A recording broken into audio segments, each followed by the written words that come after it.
Yung nagtitipid ka ng ulam mo, idol, yung isang linggo mo na yan, yung isang hiwa lang na yan, yung sa bawan, lalagyan mo ng gulay na yun.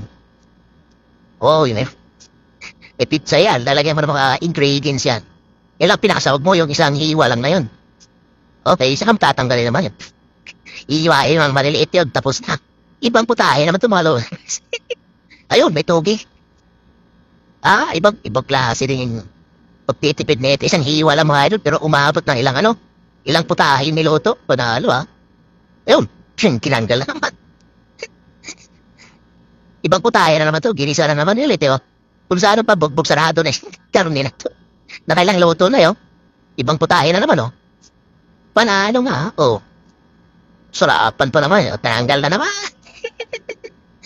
Mainit na hiwa Dahil sobrang late na yan Tupo naman, niluto. Tupuan naman pala yung niluto, tupuan yan. Ingredients, lagyan mo ng tuyo o di kaya oyster sauce. Yun. Posible, kinuha. Kinuha na.